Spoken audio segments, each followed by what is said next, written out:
Assalamualaikum warahmatullahi wabarakatuh. Pada kesempatan kali ini, kami akan mempresentasikan materi aspek legal atau yuridis pada studi kelayakan bisnis. Pertama-tama, perkenalkan kami dari kelompok 5 yang beranggotakan saya sendiri, Meliana Fauzia, Meliana, Muhammad Lutfi Nugraha, Muhammad Abdul Wadud, dan Muhammad Rafi. Pembahasan pertama adalah siapa pelaku bisnis. Bentuk badan usaha. Beberapa bentuk perusahaan di Indonesia dari segi yuridisnya adalah seperti di bawah ini. Yang pertama adalah perusahaan perseorangan. Jenis perusahaan ini merupakan perusahaan yang diawasi dan dikelola oleh seseorang. Yang kedua adalah firma. Firma merupakan suatu bentuk perkumpulan usaha yang didirikan oleh beberapa orang dengan menggunakan nama bersama. Yang kedua itu ada namanya identitas pelaksanaan bisnis.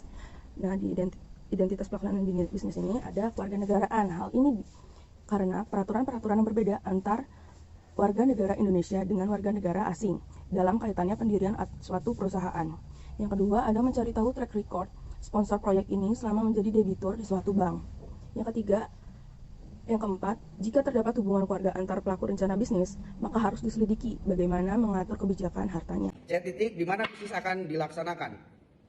Hendaknya lokasi bisnis dapat diperhatikan dengan baik seperti yang pertama, lokasi proyek harus disesuaikan dengan rencana wilayah yang telah ditetapkan oleh pemerintah agar mudah mendapatkan izin-izin yang diperlukan. Yang kedua, status kepemilikan tanah proyek harus jelas. Mencari informasi tentang status tanah dengan menghubungi kantor Badan Pertahanan Nasional BPN setempat. Yang bagian D, waktu pelaksanaan bisnis.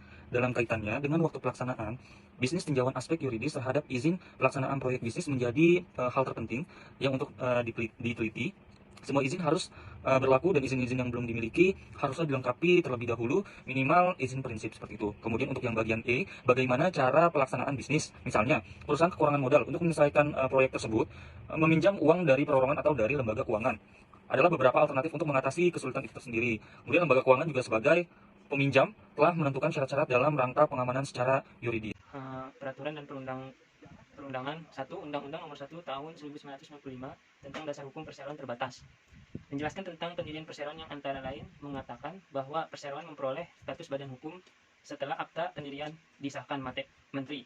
Hal-hal umum yang dimuat dalam akta pendirian sebuah PT adalah yang pertama, nama perusahaan, kedua, tempat kedudukan PT, yang tiga, dan maksud dan tujuan berusaha, 4, modal, 5, surat saham, 6, rapat direksi, dan yang terakhir, tugas dan wewenang. Kesimpulan secara keseluruhan, tujuan melakukan analisis yuridis adalah untuk meyakinkan kepada calon pemberi pinjaman atau investor bahwa bisnisnya tidak menyimpang dari hukum dan peraturan yang berlaku. Demikian materi yang kami sampaikan, kurang lebihnya mohon maaf. Wassalamualaikum warahmatullahi wabarakatuh.